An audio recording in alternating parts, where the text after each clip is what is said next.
Alright, hello fuckers. It is me back again, this time playing Sognos 6. Now, just to preface this is not a run for casuals or for if you're looking for tutorials. In fact, so much so, I'm going to now scare the casual Gylo by booting up Excel. Sorry fuckos, did you think this was going to be a run for noobs? No, this is an expert only run. And this is indeed what the game is about. This is the type of autism that you need to have in order to properly enjoy this game. So, in case you did not read the title of the video, we are going to do exactly that. We are going to make the perfect city. And by perfect, I mean it is the plan. A population total of 12,000, although we'll have space for more. And an army of 3,000. A garrison, that is, of 3,000. And this is partially also a test run. I have played a lot in V66, and this is my first time playing in V70. So I'm going, even though I know the game inside and out in V66, in V70 I do not really know the logistics and a lot of the balance that has been happening. I took a big, like, 3-month break between the playing sessions, and this is the city that I'm envisioning. Now, first of all, the map, I forget exactly how many squares it is, but a lot. And I have divided it in exactly in blocks. So if you like square, no, what is it called? Roundness instead of squares, or you know, nice architecture, you've come to the wrong place. We are working in blocks, and everybody who doesn't like living in a square gets the execution block. Now the map, if you follow, of course when we get into the game I'm going to demonstrate this properly, but my blocks are exactly 45 by 45, which is the max size for every building, and it is coincidentally very useful for a lot of stuff.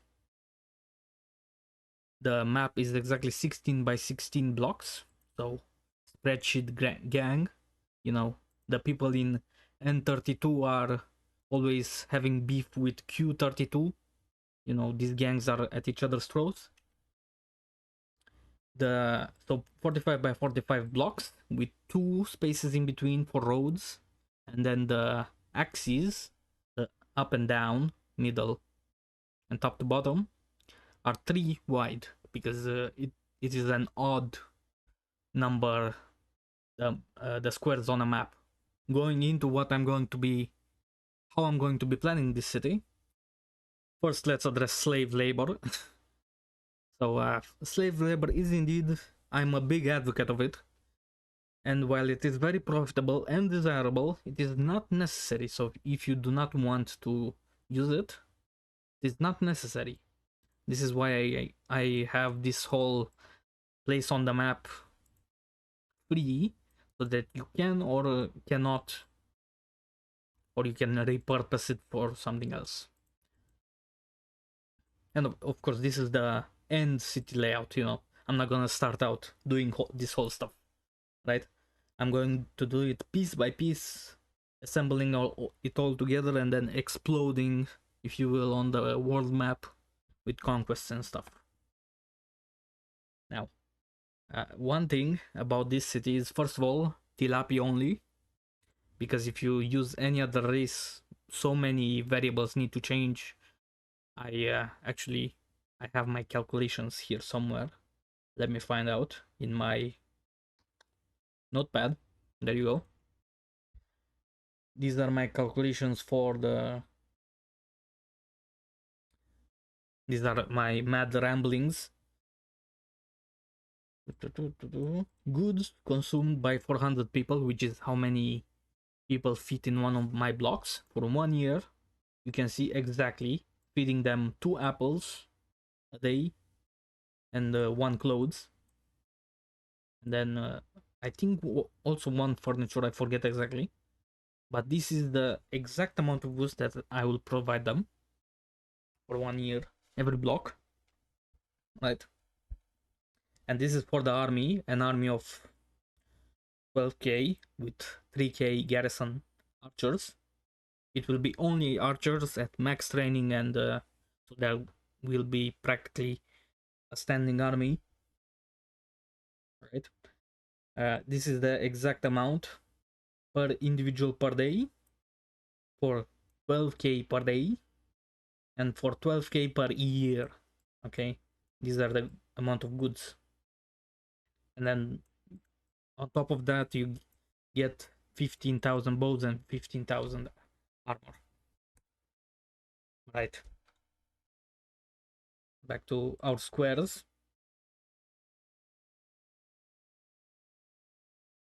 So how does this work? To make things simple, I color coded them. So first of all, we have 42 service and housing blocks. Now these service blocks, because of how the pathfinding and stuff works in this game, they are a bit excessive. You do not actually need this many service blocks. You do need every single one of these housing blocks, however. But because of it is much better to over provide services than under provide them. If you under provide them or even meet demand, because pops are very stupid, they will inevitably get themselves in a situation where they do not have access to stuff, and over providing it gets stuff going much better. Furthermore, it gives a buffer to goods if you ever run out of something. So they will simply, if this service block and the storage is both for production and for the service block itself, they are all located inside the service block. I'm gonna show you the design for this later. They are located inside it. And so if one runs out, they will simply go to another until I can provide more of whatever they need. And the intent is to be completely hands-off, to design a city so perfectly that you can simply put your hands behind your back and watch, okay? So you can concern yourself with something else, like geopolitics or whatever. Alright, so there are two, if you use a tilapia only city like me and provide exactly what I provide, there are generally two completely separate production chains. One is for hide or leather. I think it got renamed recently. So hide, you can see my service block, housing, surrounded by work. Same here, same here, same here. This is a bit overproduction, but you will need it. And they also do not consume as many workers as you think. Then you got a bunch of libraries. They all consume leather. Then you have armor, which is leather armor, and clothes. And both of these only consume hide. Very nice. Very nice straight up production. Now you can see here I have a central storage. Now with this stuff, I will in fact not be exporting to the central storage. So this stuff, they will gather stuff here inside the service block and then simply exporting it. Or rather, the services in the library block will be pulling from the storage in the service block. Simple as. They gather, these guys pull. Very simple. So it is a closed loop, and that's what you want to see. These ones in blue are actually convergences. So over here we have wood production, here we have hide. When they converge, they make bows, right? So here we have wood production. Now this wood production block, this is a single block, right? They will provide enough wood for both the bows and the paper, which will then be used by 2 admin buildings. Similarly, this wood block will be providing for this furniture and for this charcoal. Simple and straightforward. Now we get to the more complicated stuff, which is rations and piva.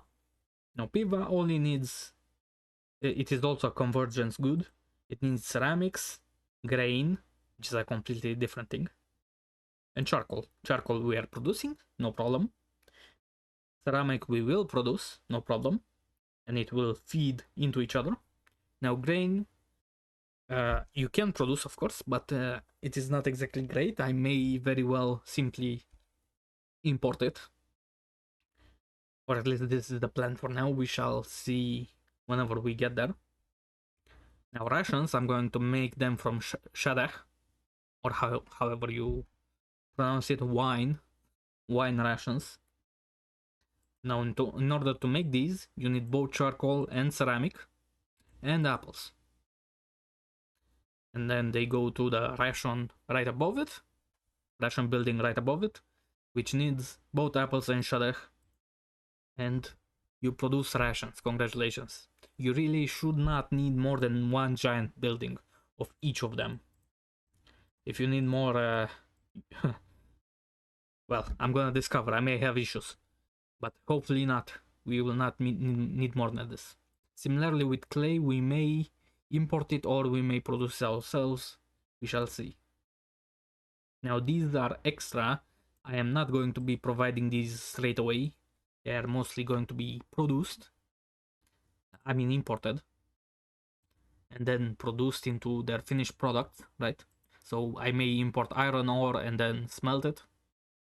Or import stone and make it cut stone. Or fabric, whatever. Then this is our standing army reserve, both which provides both an excess labor pool and of course the army itself. And then we have a whole bunch of apples. Now these two blocks provide for the shadeh,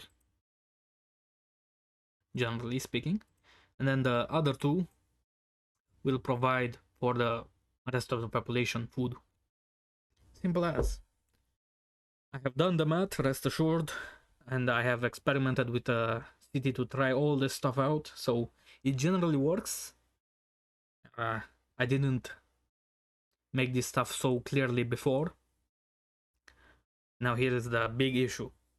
This is where research is still ongoing, both in the community, if you've read the Discord or the Reddit for this game, there is a lot of discussions about logistics, because simply producing stuff is nothing crazy, you know? You just plop down a building, congratulations, you're producing stuff. Now transporting stuff in large volume, that's where the problem is. And for that, I'm using a central storage, which is just a giant warehouse, right? Also a mill storage. Now the mill storage is very simple. You just put stuff in there, it gets exported to my army. Easy clap, a closed loop.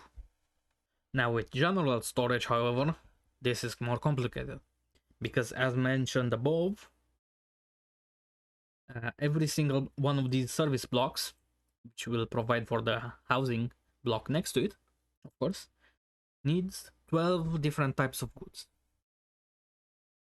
Now, how do you provide them? That is, I made a shitty, let me show you, in Paint. There you go. Don't mind the text so much, or the piss filter. Oh, I took this screenshot in night mode, but to put it simply, you need to segregate goods, because otherwise you run into a problem, and you probably, if you tried making a central storage yourself, you probably discovered this as well. Simply put, this link right here. This is an unloader, this is a loader. If you try to export from the central storage something that you are importing to the central storage, they will simply run in circles over and over again. Which is bad, real bad. How do we stop this? Well, by segregating goods. Very simply put. What do I even... I forget what I even wrote here. So, never create... never deliver from the central storage what is already locally produced. So, in other words, back to our Excel. This is why I have this all one industry in front of the other, so they can produce for the other and simply pool when they're right next to each other without having to depend on the storage. So in other words, they, besides their imports, which they will need for a simple consumption, which will happen from these two distribution hubs. They will provide everything they need for their production industry for themselves, which is good. Now, more annoying is for other stuff. For example, apples. Apples I need exported to here, but I also need them exported to here, right? Into the storage, so I can, and I need for all of them apples, right? Meaning that I need to import apples and then send apples back. Now you see the problem. Now, if I were a solution that has been proposed is simply export them from the services. Not so simple, because you see, for example, from here, it takes quite a long while to export to these guys. Yes, it is very inefficient. Furthermore, it is much more efficient to export to a central location and then from there to all the corners of the map. On V66, this was very easy. You simply had transports and then you tell them, go here, go here, go here. Not so simple now. You have unloaders, which work a bit iffy. And I guess we shall figure out all these problems in game. I have not fully fleshed the stuff out. Besides this, also the trade is a bit iffy, because as far as I know, when you import stuff, it only ever comes through one import depot. So you cannot simply have, for example, if we were importing hide, we cannot simply have one import depot at each of these places, right? We should have our goods only come in at one point, and from there it has to be exported. This is what I love about this game, you know? It's like Caesar 2, you know, or Caesar 3, sorry. You need to plan the whole thing out before you even begin playing. But you don't need to, but I like doing this. This is where the real fun is. Besides that, asylums, as crazy as it sounds, asylums are a big problem, both logistically and simply how much space they take. We shall deal with that stuff soon enough. Similarly, nurseries, weirdly enough, but surely two new nurseries will be, they are very big, and surely two will be enough to maintain 12k. Hopefully. Anyway, enough yapping. All the casuals have left. And now we begin the actual game. Hopefully it's recording properly. Yes. Now let's not. Do I want to change anything from the game? Normally. What is it? Raid security. Nah, you know what? Because I want everybody to be able to do this, I'm just going to go on normal. So, of course, Trilapi. Naturally, the Roman Empire. I'm in fact not going to take any of these bonuses because they changed they changed a lot of the game, so even though they're very useful, I do not want to rely on them.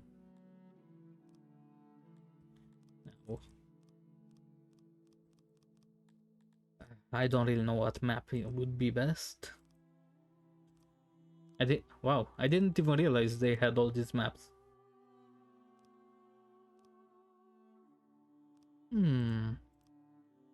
Wales. Okay, random. And we want a forested area. Decent map. We want a temperate climate, a forested map, and no rivers. Because being Tilapi Giga Chads, we do not need stupid water for our food to grow. So somewhere over here.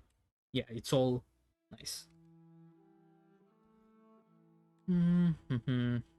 Yeah, a large open area so we can trade with people. Very nice. Temperate. Yeah. We're gonna be growing a lot of animals and a lot of wood. So we need both wood and, you know, a temperate climate.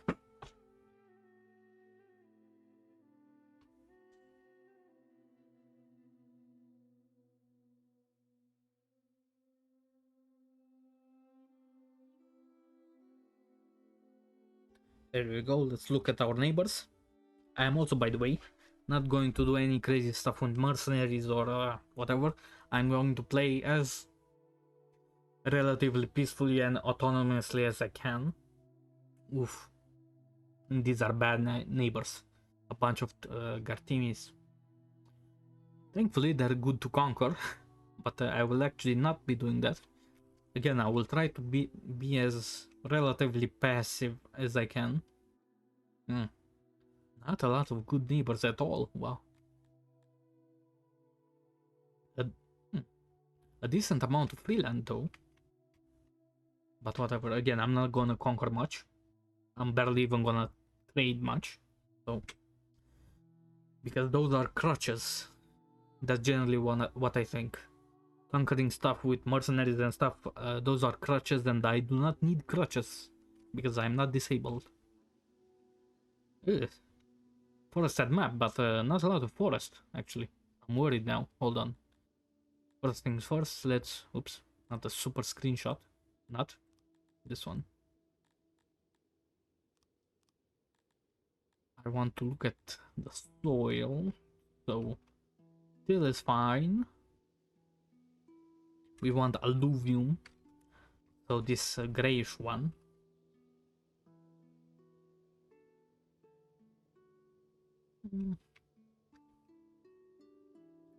So again, let me consult my map. Hold on. Yeah, so the southwest of the map will be full of wood. So mean fertile land, that's not nice.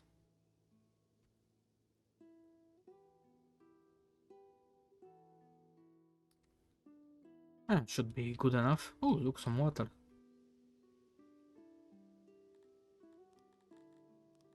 Let's also look at our resources. So we have quite a lot of stone. That's nice. Quite a lot of stone is very useful. Not exactly in a great place, but oh, some more stone. Wow, that's actually a very good, respectable amount of stone. Iron? Not really necessary. Besides that, I think we can begin. Yeah. Again, I'm not gonna set up anything crazy right now. We're just going to be setting up. Let's auto, I know, 40 people. Oops. And let's one clothes, okay. So we begin. I'm also going to be using my blueprints. Sorry, but I already made some. Of course, I will modify them, but I already made quite a lot of stuff. So this is my this is my central warehouse, as you can see. Let's make a simple mud.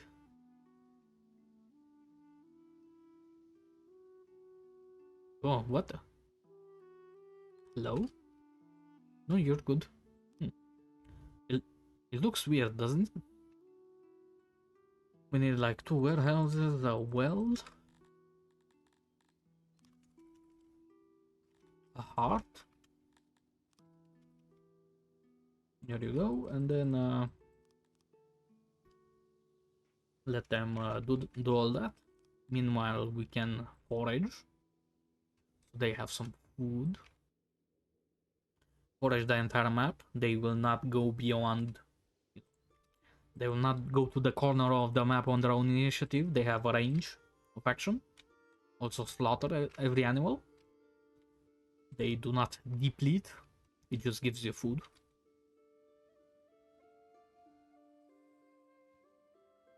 There you go. We have begun the game half an hour into this video. Oh, hold on. Somebody died. Ah, of course, mauled. No worries. Casualties are bound to happen.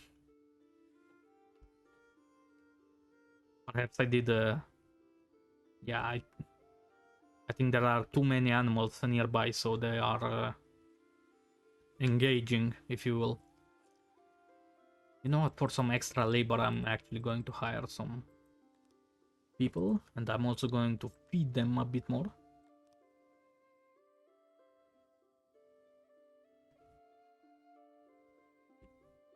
they will die out anyway, these people, and since my entire city will be only tilapis, it really doesn't matter.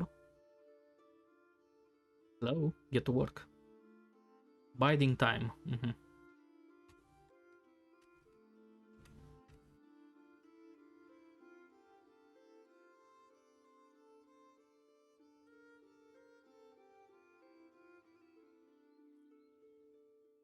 Yeah, they're just butchering, so no real worries.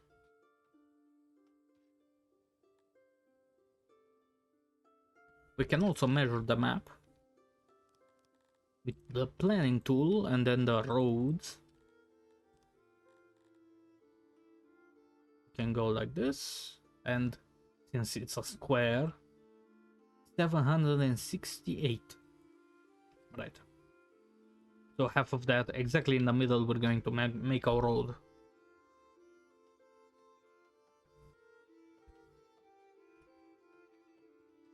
Alright, speed 4. If you press, even though it has only 3 speeds, right? If you press it again, so you press 4 and then 4 again, it goes up to 5 speed, right? There you go. There you go, and we can, I forget, you need to set up this stuff manually, which is a bit annoying, but you know. Meanwhile, these guys, you can be half wood, half stone. What other goods do we have? Alright. And I think that's it, really.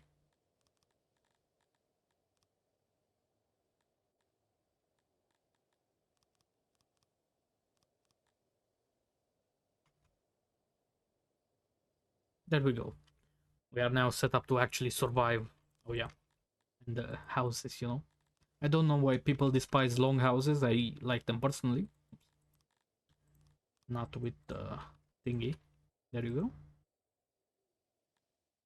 Very few people, for some reason, use the long houses when they make, you know, builds. I don't really understand why, but you know.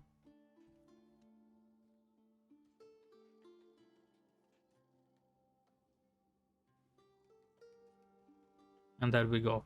We actually got some people now.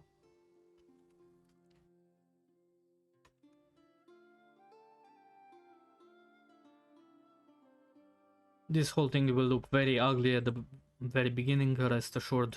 All of this will be demolished soon enough. As soon as I get some, you know, some actual stuff going. How do you do this again? Enable maintenance?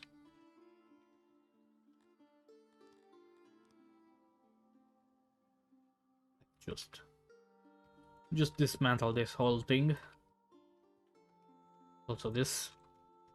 The throne room really does not matter in the slightest.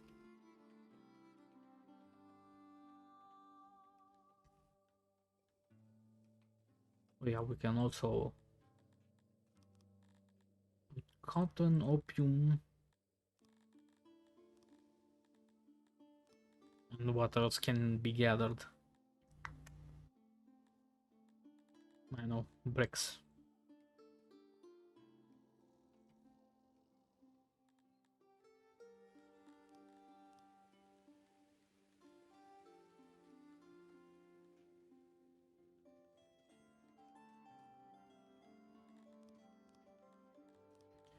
Make a crafting place.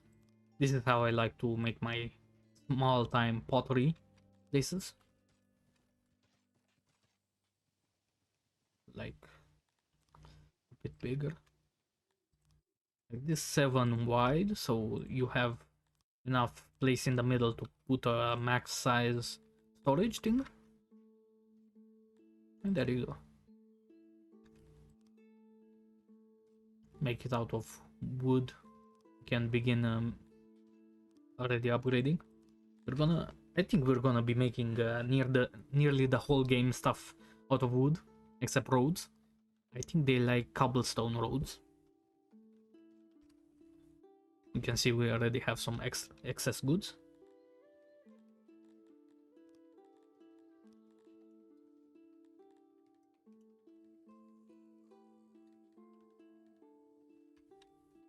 We need a carpenter so we can begin putting down a hunter. Same thing, this one is a bit more annoying. As you can see. You need extra spaces for it.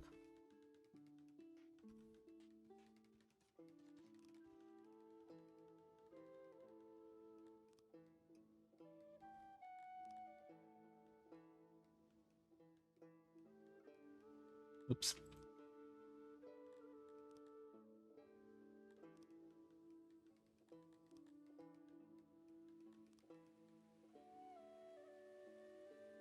And there we go.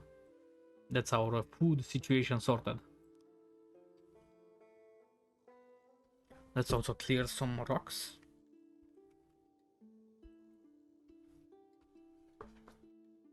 And we can actually begin making clothes.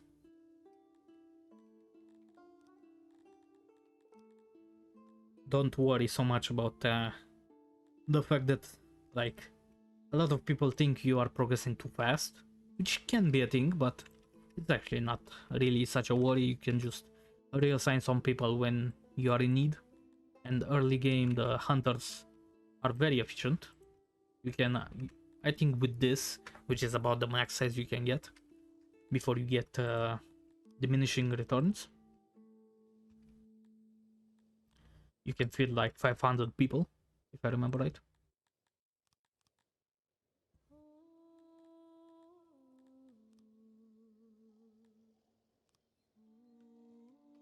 I made this. I put one too many doors over here. It's fine. It will be demolished soon enough. Rest assured.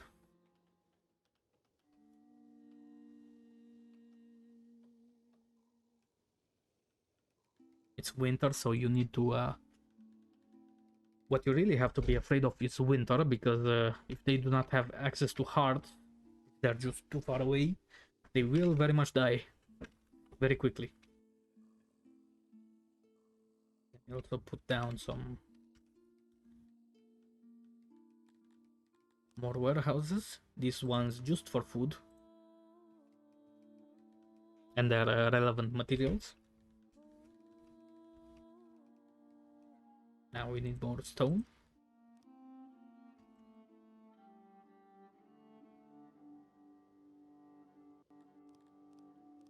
We can also move our court over here so that it doesn't bother anyone.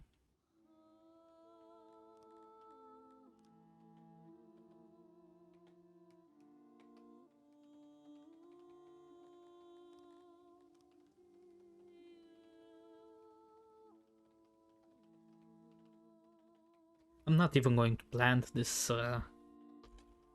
grain. Actually, we can even sell it. Might as well give it away, you know, before it rots.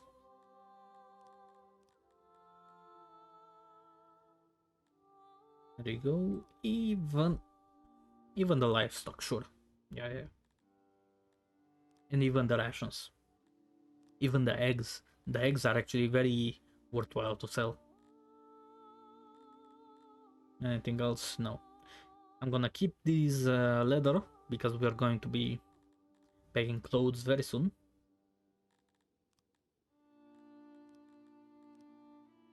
There you go. Garbage prices, but what can you expect?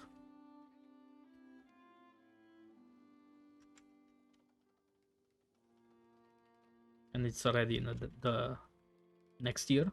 Yeah.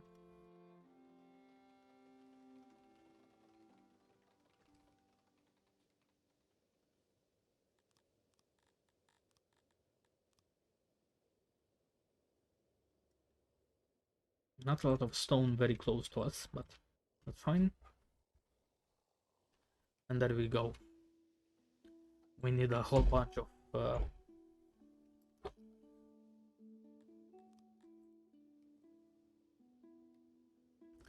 we need a whole bunch of stone and other things.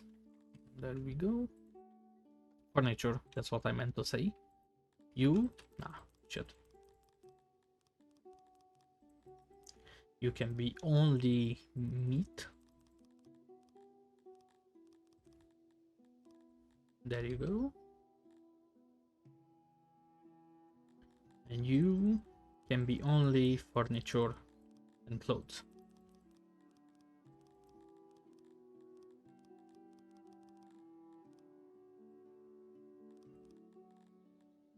And we can reassign this person to not do this and instead have a lot more of this stuff.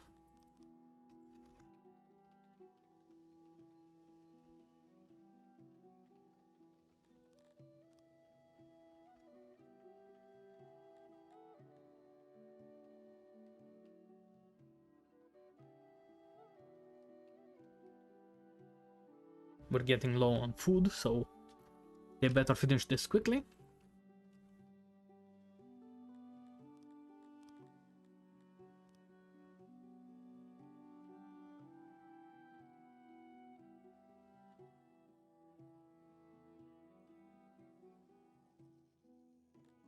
We can also do some oh yeah, put a janitor, of course. Actually, I think I have a blueprint. It's, you know, it's exactly what you expect, but I might as well use the standard.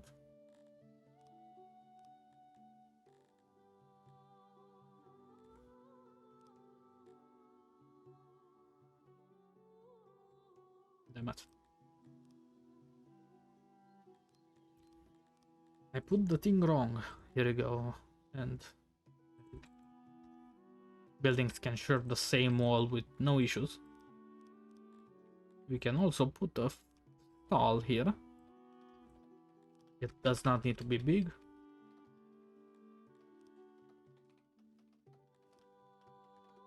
This big is plenty.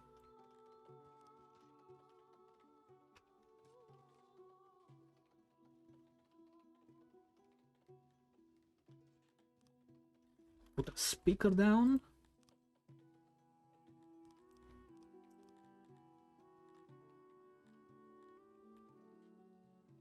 Let me see, what is everything else? Kraton, this is the only god that I will appease.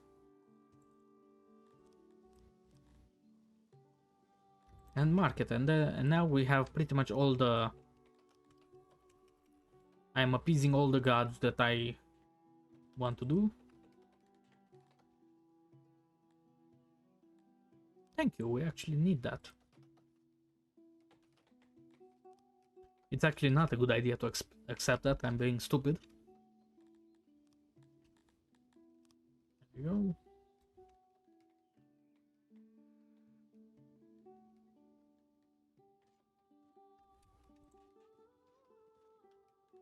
You're still not done? What the hell are you doing with this furniture?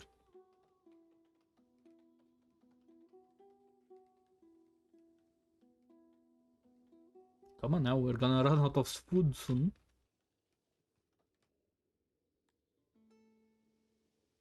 Wow, that's a lot of marble. Okay. That's actually very welcome because, well...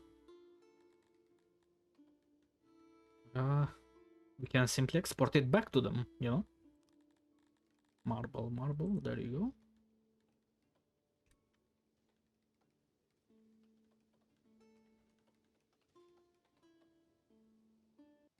We can boost it, our population up to 70 for some extra labor.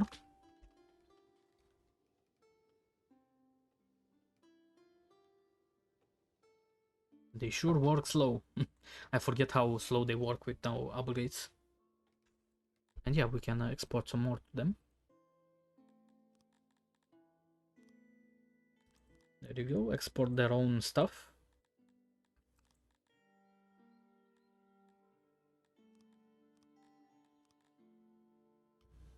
I don't quite have enough money, but soon enough we will.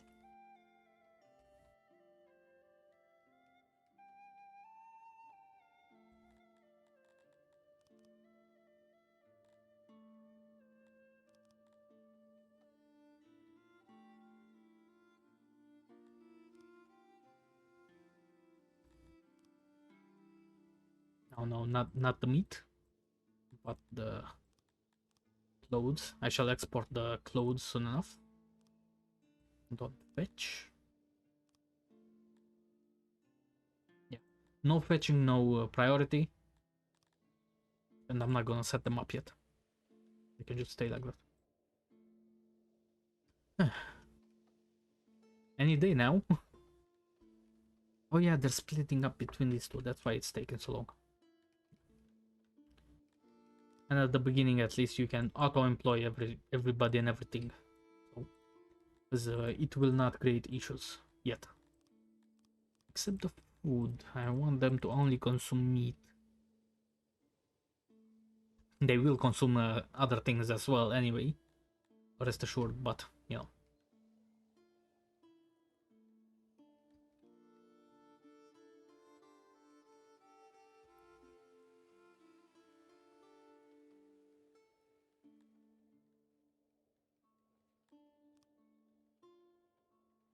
There we go. We're making clothes, and the clothes are gonna give us lots of money, as you'll see shortly. And there we go. We're finally making some meat. I think this is the 16 is the max amount of employees. Let me look.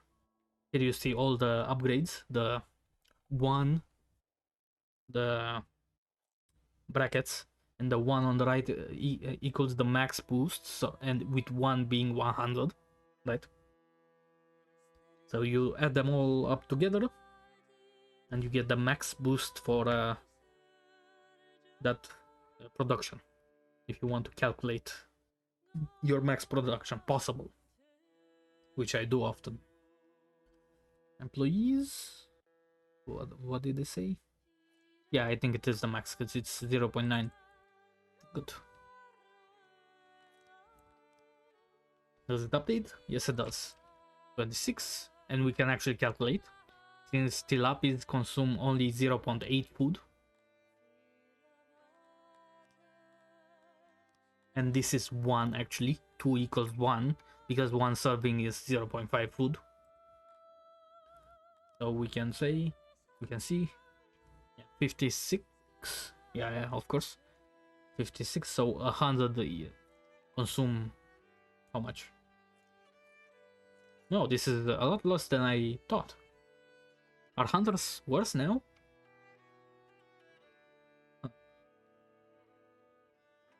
I don't know why, but I thought hunters produced a lot more food. Interesting. I forget why I thought that, but whatever. In any case, in case we ever need more food, we can simply import it. There is no issue or shame in doing this. And we shall, because we are right about to run out of food. So, clothes. Here. Okay, 100 is a decent price. 70, decent price. Okay.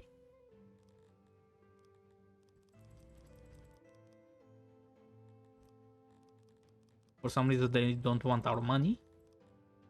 But actually we can, yeah. Let's demand some food first. Which is the cheapest food? 45 for bread. Really? For some reason I thought bread was more expensive.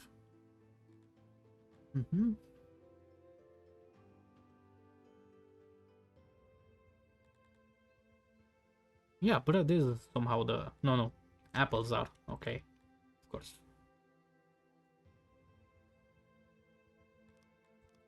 There you go.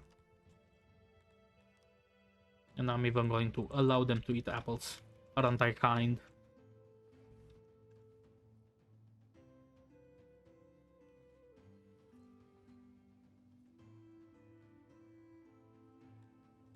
And I'm gonna bump it up to 80 people. Now we have some innovation too. Let's make some more clothes.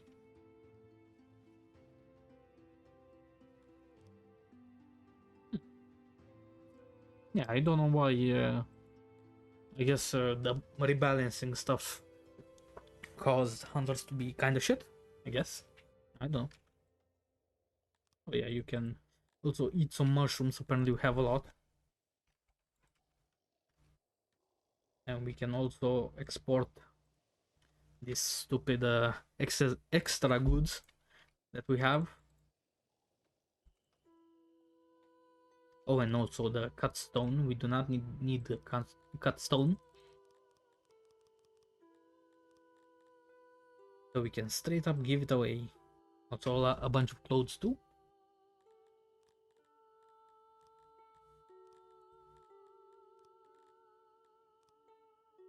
There you go. With that we could afford our trade deal.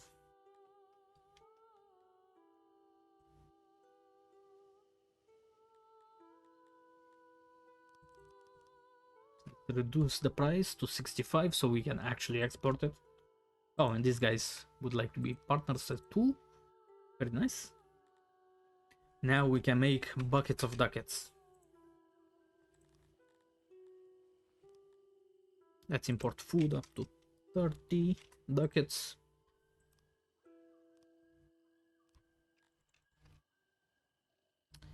Where are our apples? We can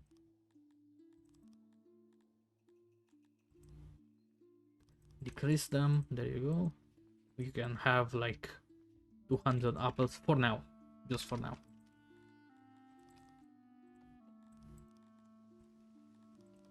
And we can export all of our extra stuff. Like our grain that I'm never gonna use. Our cotton. This is measly money, but at least it's money, you know. Do mushrooms export for anything? They do. Relatively decent price too.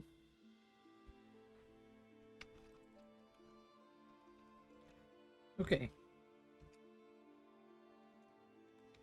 Now that we have an economy, we have a decent working base. Can begin. Oh yeah, the war beasts. Grab those two. They sure have been rotting in there. There you go, a decent amount of money, which allows us to import stuff so that which we can then reinvest. And let's bump this up too. So we have days of food, which actually impacts morale quite a bit. I mean happiness. We can also provide wood, I guess, to them. Let's clear out some trees. Just for some extra wood. And some rocks. Where are all the rocks? Here. Alright, get to work, people. And then we're going to begin our first block, and that's where I'm going to also end this video. We're going to plop down our first working block, and I'm going to show you how I set up everything. Alright, so our first block is going to be an orchard. This is going to be the workhorse of our entire economy. So first of all, overproduce is the rule of the game. Always overproduce stuff. Don't care about efficiency and things like that, unless it's something crazy. So soil, somehow it's shit. Excuse me. It's still. So let's take a look. Alluvium. Let's compare the different types of soil. Where should you settle? Okay. So soil 100% for orchards is alluvium, meaning that even though it has less moisture, and I'm not even sure that moisture does anything for them, they will get 100% boost soil. Apparently to moisture too. I was not aware of that. Okay, meanwhile, if we put it on soil, they will get the moisture but not the soil quality. So really, you should be checking your, not your moisture stuff. This moisture map is good for when you are putting down normal farms. Similarly, you should be looking for till type terrain, soil. Like this, rich even. Yeah. Till is decent, right? Till is decent, but rich is the best for agriculture. But for orchards and trees, woodcutters, alluvium is the best, even though it doesn't say that anywhere. So if we just, unfortunately, we can't zoom out more.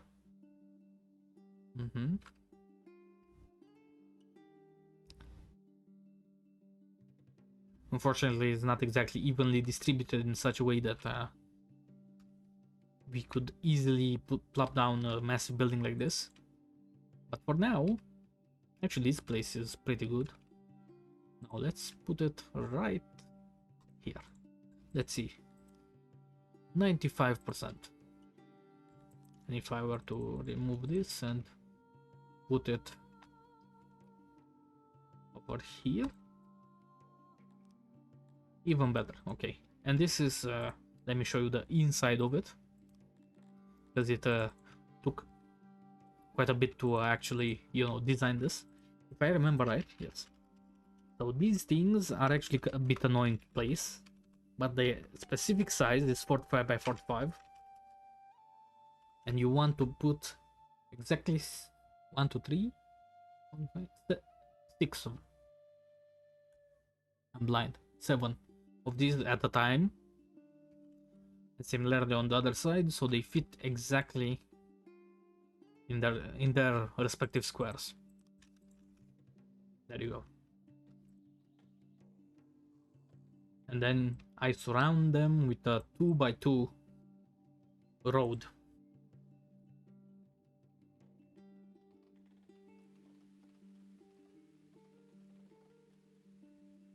And they take a while. I think they take 14 days, which is basically a year, if I remember right, to actually grow before they can actually begin ripening fruit.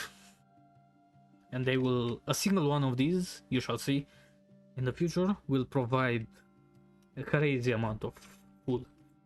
Now, grain is the most productive food source in the game, but it is also one of the most logistically complex sources of food, because you need coal or wood or both. So you need an entire process, which at the end of the day basically takes more labor than is needed. Meanwhile, with apples, easy as pie. You just have apples and that's it. Similarly for rations, apple rations require one more building, but they are actually more productive than grain or bread based rations. So of course you can also mix them up. You can have your food be apples or bread, your rations be made from the other material. It doesn't really matter. But I'm going with apples because A, my people like it, and B, it is so much less annoying logistics. I would need at least twice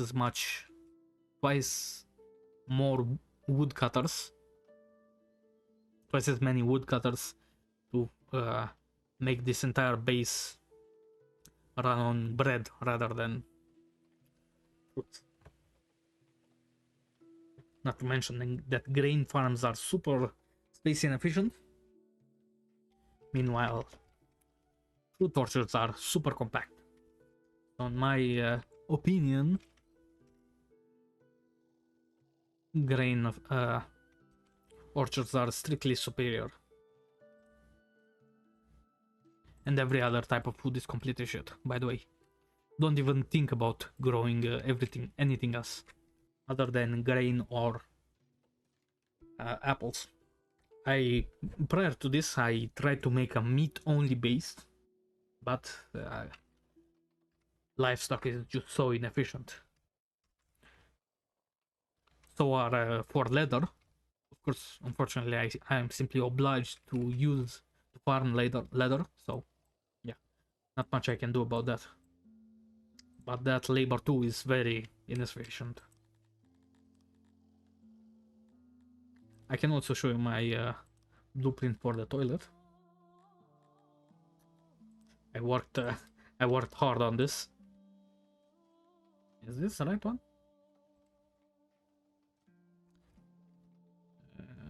I forget which one is correct.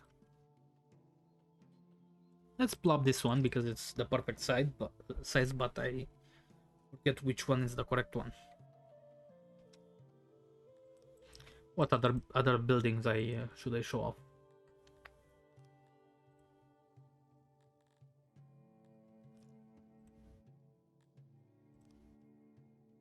Oh yeah, my paper maker. You can see some crazy, you know. Oh yeah, this one, the library. Ah yeah, I can't even show you that, but my library design I'm actually quite proud of. So it's my nursery. This is my. Is this my nursery? It's not the right size. It's not 45 by 45 for some reason. Okay. Maybe I copied it wrong. We do not need slaves yet. Alright. Yeah, I don't. That being lazy, I don't think we're going to get this stuff plopped down yet. Or this episode anyway. So I think I'm gonna cut it off here. Thank you guys for watching. Nearly an hour. Wow. Thank you guys for watching. This has been the planning video, if you will. In the next episode, I'm going to show you how I design a proper service block, housing block, and my general production stuff. And also maybe laying out the foundation of the city. Which, that's where the fun is, at least for me in this game. Because while you can have a sprawling favela-filled, you know, city, that creates more problems in the long term than it solves. Therefore, I like to plan from the very beginning. Yeah, I have adopted this mentality from Caesar 3, you know, so if what I'm doing seems odd to you, that's probably why. Anyway, thank you guys for watching, and see you next time.